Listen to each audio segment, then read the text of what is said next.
Once upon a time, there was a little boy called Howard who loved writing stories. Little Howard dreamed of being a writer, and so he sat and wrote every night. But everything he wrote was fucking shite, yeah. Wubba-dubba-doo, wubba-dubba-doo. Worst writer in the world, worst writer in the world, worst writer in the world, worst writer in the world. He's a stupid, suck-ass, rubbish writer. Welcome to the worst writer in the world with me, Rufus, and he's wearing a leather bikini and travelling through time and space with Doctor Who. It's... Who is this Howard Long you speak of? Yay, it's me, Howard Long. Excellent impression there, Howard, of someone who knows. Thank you to the British Comedy Guide for hosting this show. Thanks to all of our lovely patrons on Patreon for supporting this show. And thanks to Doctor Who. No. And thanks to you for listening to this show.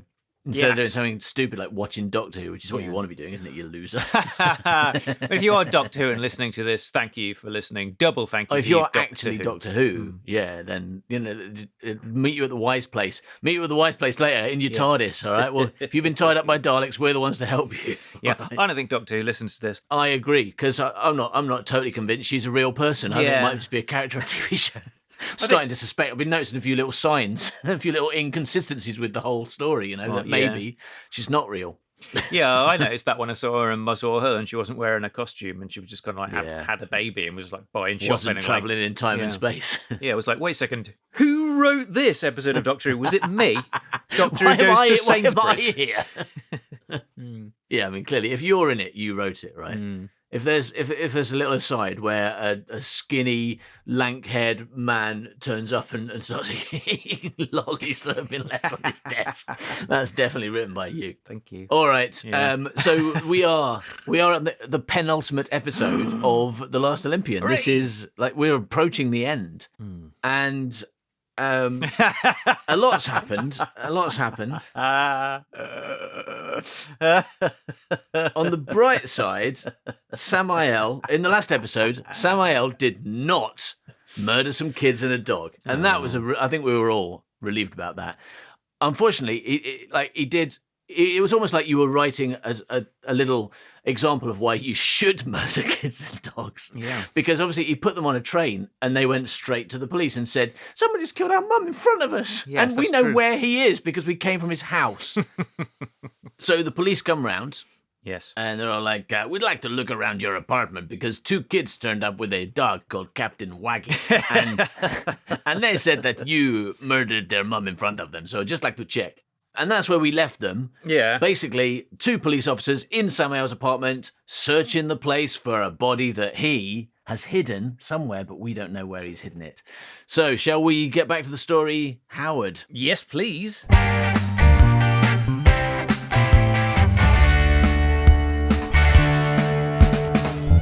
All right, so the police came around to Mortimer Sykes' apartment to see if Samael had been murdering anyone there. And of course, the problem was he had, and he's just standing there with the dead body while the police knock on the door. All right, that's a problem. So, of course, he had to hide the body. We don't know where he hid it. No. The police come in and they search everywhere. They searched everywhere for the body, including behind the shower curtain where we thought the body was going to be, but found no body. So now, not only do the police not know where that body is, but neither do we, the viewer, or at this point, listener. All right, no one, only Samael knows the clever, cunning place that he's hid that body. All right, so exactly. I'm pretty excited to find out what he did with it. I mean, it's going to be something fucking genius, right? I think that what he's done is he's got Dr. White and he's surgically attached it to himself. No, that's not my wife. That's my other arm. Your left arm is strangely woman-shaped. Yeah. Don't you think? A little bit woman-shaped? No, it's a bit mean to make fun of my deformity. Looks like you've sewn a dead woman to your arm. Definitely have done that.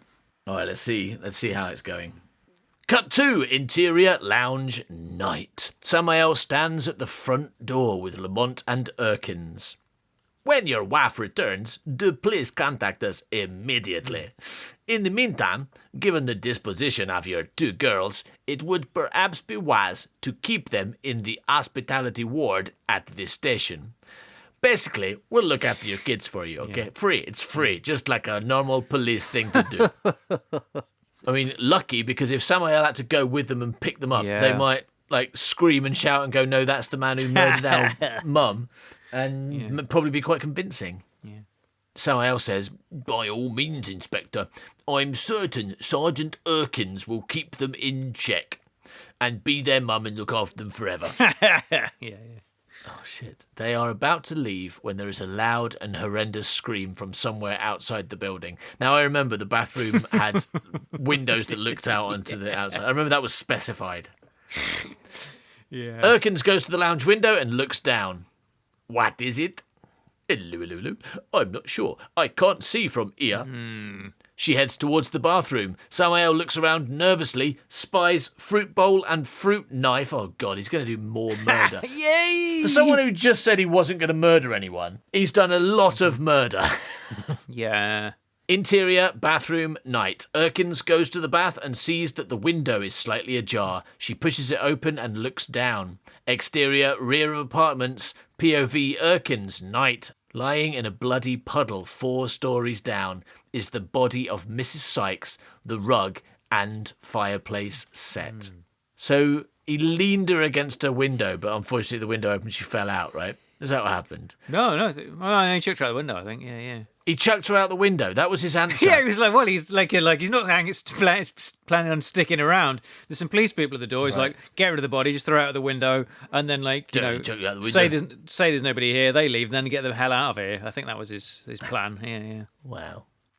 Cut 2, interior lounge night. Erkins runs in. Erkins shouts, hello, I found Mrs. Sykes, to discover Lamont on his knees, half dead, with the fruit knife in his neck. The blood is pumping out. Samael stands over him. Samael says, decide, don't regret, murder everyone. If at first your murder does not succeed, murder again.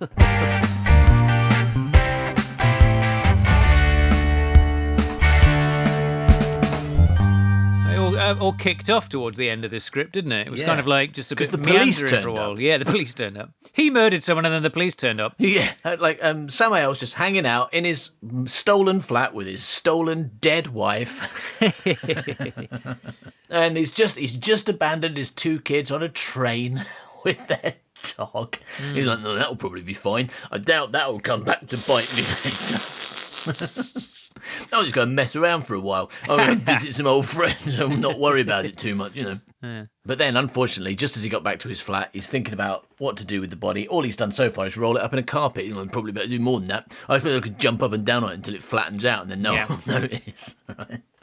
But no, he's got to get rid of it. But then the police turned up. 2 police officers, nice one, nasty one, obviously. So he put it in the bathroom. And there were some shenanigans where the police officer didn't open the bath curtain, the shower curtain.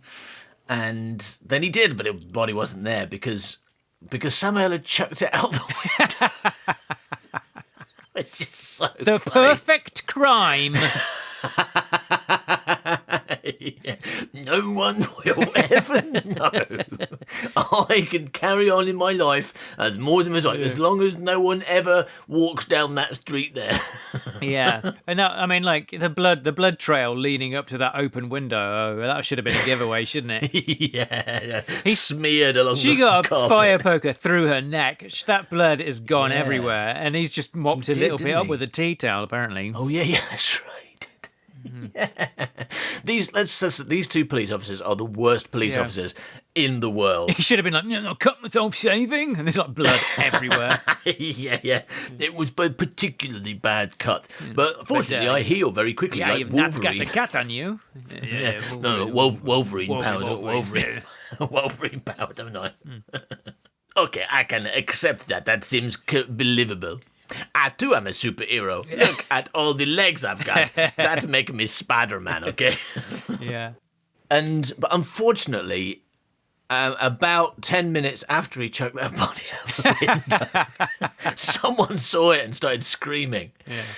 And and therefore the police officers saw it. They knew what had happened. They were like, hang on a minute, this lot of blood on the carpet is not from someone cutting themselves shaving. No, more than I've cut myself shaving, and then also I fell over and had to like pull my head got very heavy. You know how your head gets heavy when you cut yourself shaving, and I pulled it along the carpet, so it made this smeary look, and then I checked myself So out the window, look, there's me there, look.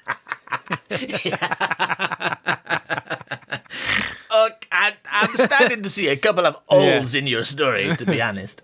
Yeah, they worked it out that he had murdered his wife, or what they think is his wife, and chucked her out of the window. That's so funny. The perfect crime. I love that because also, again, it's like that thing in movies where people do such dumb things, but it's presented to you like they get away with it by luck or you know, they're being cunning. But you step back and you think about it, and you're like, no, that was really stupid. Putting the body in the bath and just hoping that the police officer wouldn't pull back the shower curtain was really dumb. Or like putting it in that cupboard or whatever you did. All of these things are stupid. And so to present it as actually stupid, I think, is refreshing.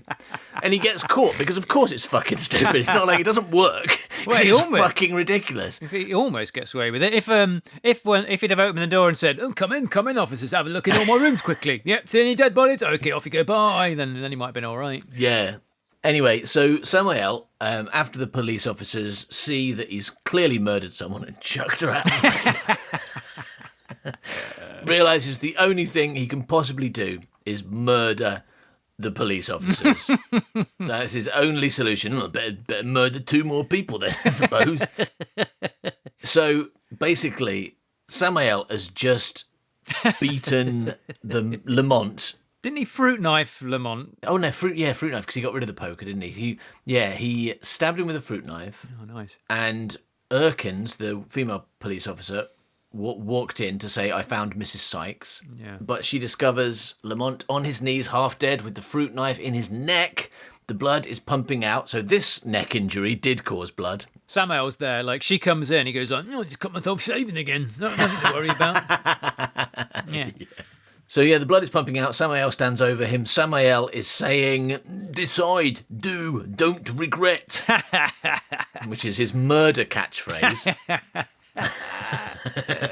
Yeah. Lamont slumps forward. Samael grabs the empty champagne bucket and hurls it at Erkins. He threw a bucket at her.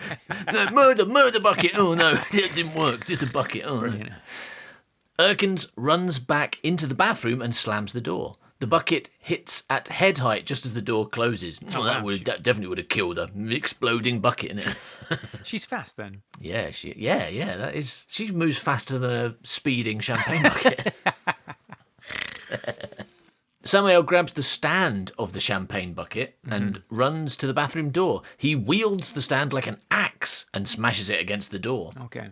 I guess, again, there is some a certain satire going on here as well, isn't there? Because he's using the tools to hand to do his mass murder. But the tools to hand are all the kind of paraphernalia of wealthy people, which he is not, and which he, in a place where he doesn't belong, and he is destroying it. Yeah. Like in a very kind of direct way. And them by murdering them with their own champagne bucket. Or is that poor? He doesn't know what any of this stuff is. He's like, this axe is really weird. Not very sharp. Rich people axes are rubbish. Yeah, maybe. He still hasn't used his knife throwing abilities, has he? Like, he had a knife just now and he stabbed him in the neck. He didn't throw it. He left it in there, didn't he? But he threw a bucket, which Yeah. would have hit her if she hadn't closed the door. Change the beginning. So when he's in his flat and you see his wall, there's a load of sharp buckets sticking out. And when he goes to the pub, the old man's like, "Here, Samael, can you throw this bucket at dartboard?"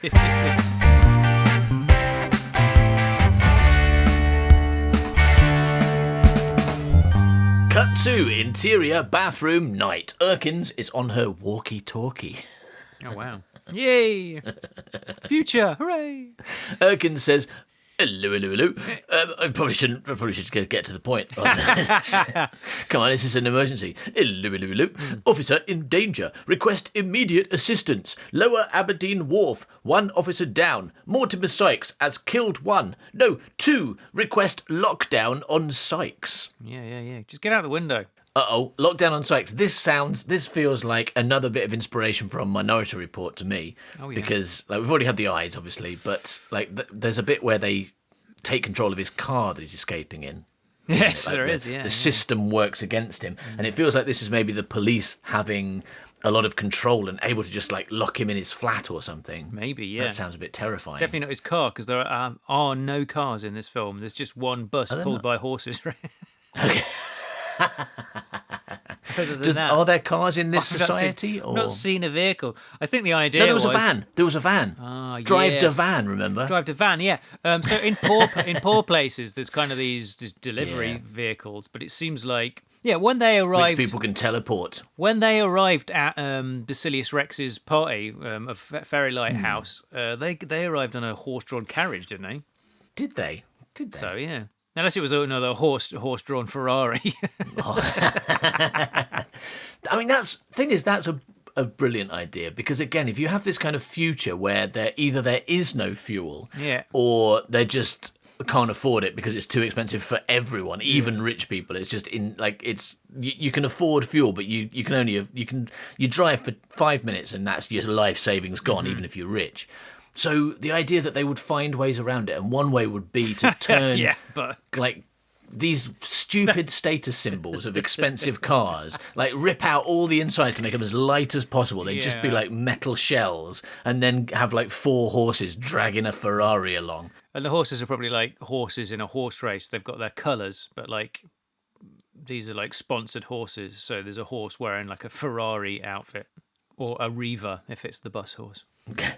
Got adverts on them. It's headache on the side of a horse. Headache. Yeah, you got to go to the other side of the horse to find out what to do about that.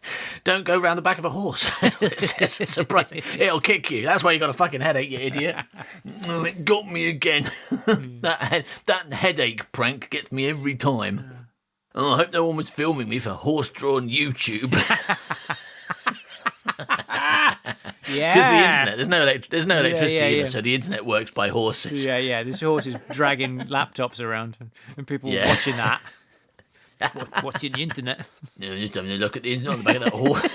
I'm just running alongside a horse to watch a video of myself being kicked by a horse. I don't know why I do it, to be honest. Nothing else to do then. Apart from chuck buckets at my bedroom wall. It's really boring here in the future. Yeah.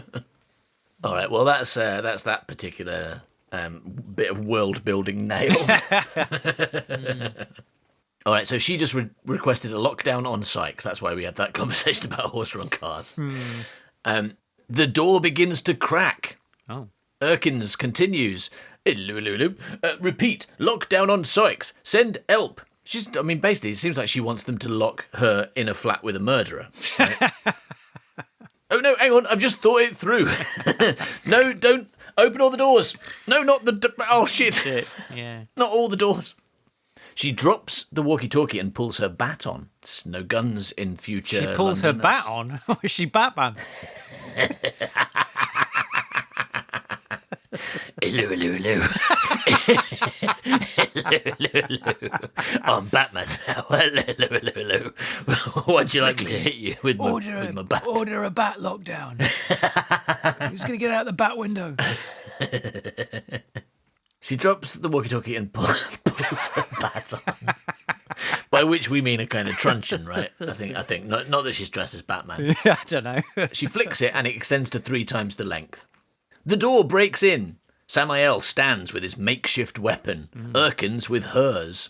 She attacks first, striking a blow on his head. Ow. Enraged, he pushes her back. She falls into the bath, Nice. the shower curtain coming down on top of her. Brilliant. So it's turned into a little comedy sequence. Ooh, she's probably saying. Bit of comedy music playing.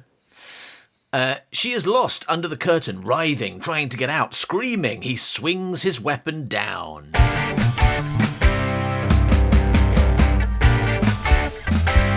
Cut to interior lounge night. Lamont lies dying. Oh dear, this is not going to be good for my leg collection. Listening to the screams of his colleague. Interior lounge POV Lamont. The screams eventually subside. He sees Samael return from the bathroom, a glazed look on his face. He's been doing some cake decoration on himself. I was thinking the same. Yeah. Oh, I just murdered your colleague, but I thought, I might as well look nice, but I don't really know how to. So I just went in the cake cupboard. Do you like my jelly diamonds? Do you like that? Yeah. Put some jelly diamonds on, didn't I? I like a good jelly diamond, especially on my ice cream. Anyway, so yeah, he sees Samael return from the bathroom with a glazed look on his face. He heads over to Lamont and bends down. Samael says, "Sorry." Stop. He slits Lamont's throat. Yeah. Yikes. I tell you what, something about, like, when you read that sounds really disturbing. And it is, by the way. Watching someone slit someone else's throat is horrifying. It happens so much in movies. Stop slitting people's throats in movies all the time. Why is that such a common thing? Why do you have to be so graphic about everything? Just shoot him in a place I can't see. Wow. Like in a cupboard or something. All right? Take him into a cupboard and shoot him and then come out and just tell me it happened so I don't have to watch everyone getting their throat slit all the time. Interior lounge night. Lamont rattles around like a clockwork man who has fallen over and slowly winds down to death. Samael is upset, but in decide and do mode. Obviously, I am upset that I just murdered 3 people now, but I am in decide and do mode, so I think I'm going to murder 25 more. That's right, man. He needs to leave ASAP. He goes to the front door, but it will not open. Oh, because they got locked down. Computer, unlock the front door. Silence. Computer, on. Good evening, Mr. Sykes. Good evening, C.I. Lamont. Good evening, Sergeant Erkins. Wow. I see you're both dead today and covered in blood. Samael says, "Shut up. Computer, unlock the front door." The door is not locked. What? The door is not locked. Then why can't I open it? Mr. Sykes has been detained. Has he indeed? Samael grabs the corpse of Lamont and drags it to the door. He lifts Lamont up and places his hand on the door handle. The handle slides down and the door opens. Oh, right. Oh, so the handle of the door has got fingerprint detectors on it, I suppose, as well. Has it? I don't know. And, like, detectives can go wherever they like. I mean, why did they have to knock then before? Why didn't they just open the door and walk in and find him dragging that corpse in a carpet to the bathroom? Politeness, dramatic tension, I guess. Bit of both. It's like, I know we could walk in right now, but it would be a bit rude, and then we would just see him with that body in a carpet trying to chuck it out the window. So if we wait for anything up to 10 minutes thinking about it, then at least we'll be able to drag the scene out and have a bit of fun and maybe get murdered at the end. What do you think? Yeah. I think that's a great idea. Okay, so let me get this straight. The door wasn't locked.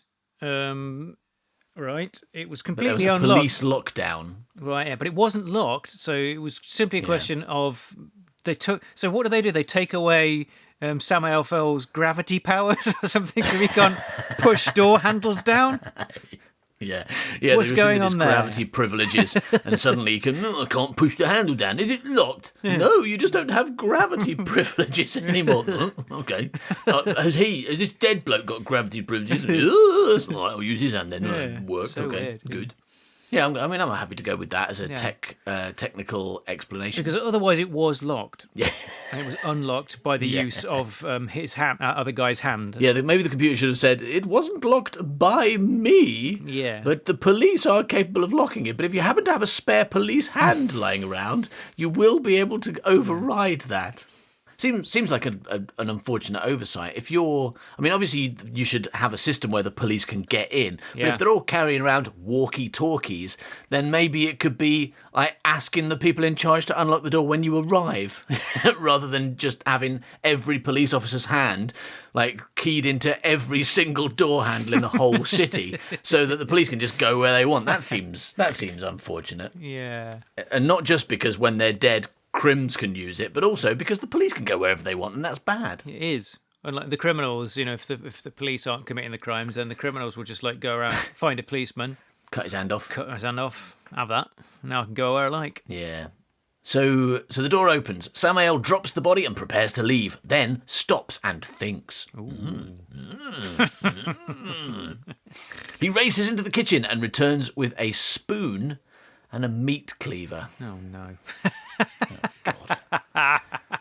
Oh, God. Well, he's probably just going to make dinner. It's okay, don't worry. Yeah, for dinner, I'm going to have steak and yogurt. Right. So I need a spoon and a meat cleaver for that.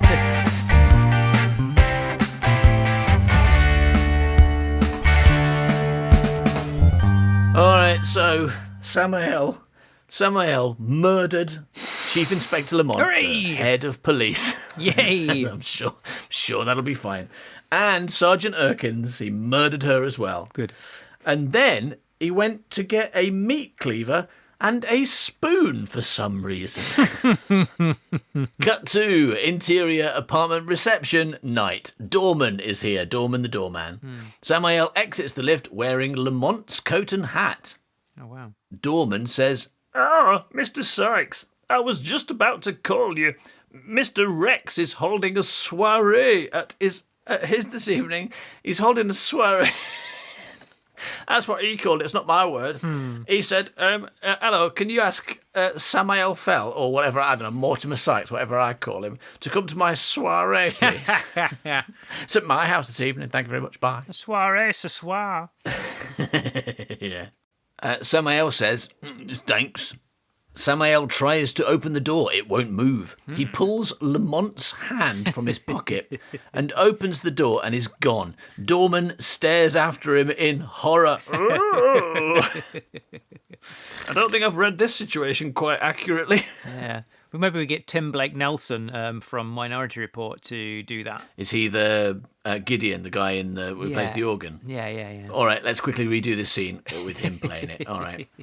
So, interior apartment reception night. Doorman is here. Samael exits the lift wearing Lamont's coat and hat. Doorman says, Mr. Sykes, see? I was just about to call you, see? Mr. Rex is holding a soiree at his this evening, see? Samael says, thanks. Samuel tries to open the door. It won't move. He pulls Lamont's hand from his pocket and opens the door and is gone. Doorman stares after him in horror. What's going on here? Probably does about 10 lines that he's just improvising. Yeah. Good. Cut to exterior Canary Wharf, Canada Place. Night. Samael races through. Digital signs are showing an image of Mortimer Sykes, the real Mortimer Sykes. Oh, that's as in wanted Mortimer Sykes. Realising he won't be recognised, he ditches the hat. Wait, does he look like him or he doesn't look like him then? Because if he doesn't look like whoever he wasn't, so if he doesn't look like Samael Fell when that comes up, and he doesn't look like this guy either, who does he look like? He's just this weird third person. Yeah, no, I think the reason it's okay is because there was only that one billboard that had Samael Fell on it, and only Bridget looked at that. Everyone else ignored it for some reason. But this one, there's signs. It says digital signs. Cut to exterior Canary Wharf tube station. Night. Samael races into the station. Cut to interior Canary Wharf tube station. Night. He uses Lamont's hand to pass through the barrier print reader. Interior Canary Wharf tube station escalator. Samael races down. Cut to interior tube train. Night. The train reaches Canning Town and Samael exits. Cut to exterior posh street. Night. Not the Canning Town of 2007, just in case anyone was wondering. About that. Excuse me, Rufus and Howard. This Canning Town, is that specifically the Canning Town of 2007? Did he get not? on a train that takes you to 2007, or is it still set in the future? No, but of course this was written in 2007, right? So what you mean is not the present one. What you're saying is Canning Town has changed. Yeah. Because this is not the Canning Town of 2007. This street looks more like the Bishop's Avenue. Yes. This street looks like a religious bloke's arsehole. It's like looking up a Bishop's Avenue. Fucking hell, don't want to go there. Canning Town's taken a turn for the worse. Tell us, Howard, what is the Bishop's Avenue? That's something in your neighbourhood, right? Yeah, I think it. Is that the place we drove past that you told me about? Yeah, maybe. It's Super expensive houses. I think it's the most expensive collectively. Like it was the most expensive street or something because of all the ridiculous mansions and that on it. But I mean, to be fair, it all looks really shit. So. But it's a lot of very big, Yes. very expensive houses on a street, basically. All right. So exterior, Basilius Rex's mansion. Night. The bouncers, recognising Samael, let him straight through. He doesn't have to use his severed hand at all. Thank you very much. Interior, Basilius Rex's mansion. Lobby. Night. Another sexy party. Ooh. I see you having a sexy party. Can I join? The jazz band plays. This doesn't very sexy. Samael asks a blonde where to find Basilius, and she points him in the direction of the garden. Woo, woo, she says. Woo. Cut to exterior, Basilius Rex's mansion. Garden night. Samael finds Basilius in his favourite spot, smoking. I'm just in my favourite spot having a cigarette, having a smoky smoke. How do we know it's his favourite spot? He's going to tell you. There was one scene there, wasn't there? I'm famous for sitting in this spot, my favourite one, just in the middle of the grass. The bodyguards are close by.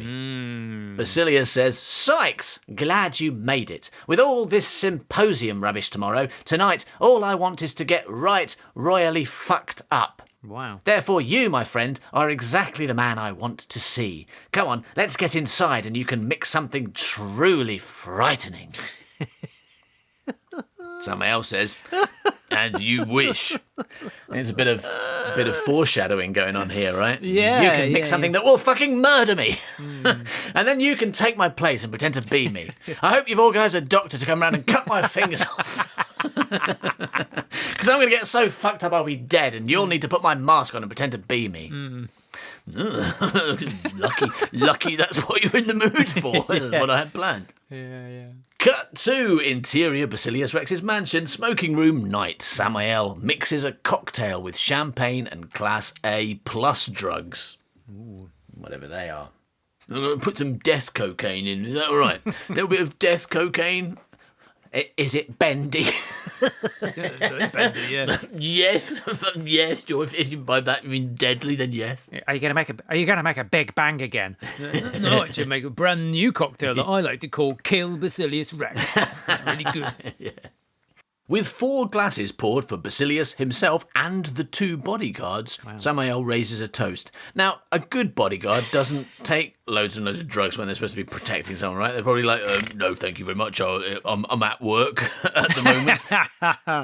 Now, Samael gives them all a glass and then says, "To our new president," because that's Basilius, right? Yeah. Because his dad isn't dead, but for some reason isn't president anymore. I forget what the deal is. Oh, didn't he die eventually, though? I don't think he did. I think he was going to, wasn't he? But it was a weird thing where the news was like... I've been thinking about dying, but I've decided not to. There was a news report that was like, he's not doing very well, he's feeling a bit coldy, a bit fluey, and so his son's taking over as president. Yeah.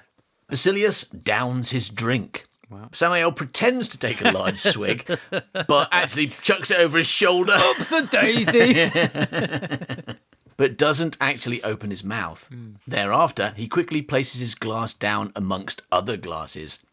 Basilius looks at his glum bodyguards. And then he says, because you've got to have a joke at this point, "Don't be shy, chaps. 1 glass isn't going to kill you."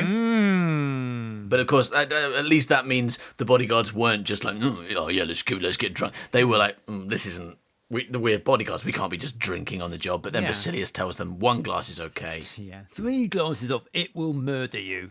There, 1 for you. 1 for you. Come on, guys. "It will murder you" drink is not going to murder you. The bodyguards drink the cocktail. Whoops. I tell you what, I feel like like normally in a film, this bit would take longer, right? Because it's been very easy for Samael to just go in and murder this guy. Like just no conflict, no trouble at all. But I think it's because you've spent so long building up to this. You put so much into the previous scenes. Yeah. There's been so much difficulty that there's not time for any now, is it? We're on page 101. You're like, oh fuck, I better get through this bit quickly. That's why it needs repurposing as a Netflix miniseries of 6 episodes, so you can have like so much more murder and so much more shenanigans. Yeah. Then this scene basically is a whole episode Yeah. where he fails to he has to kill put a lot Basilius of- several times. He has to put a lot of bodyguards out of windows. Yeah, Basilius' mansion is just like got a moat of dead bodyguards. But Basilius is like, is there a reason you people are all sleeping on the job? Mortimer, make me something that'll kill me. You understand? I mean that metaphorically, right?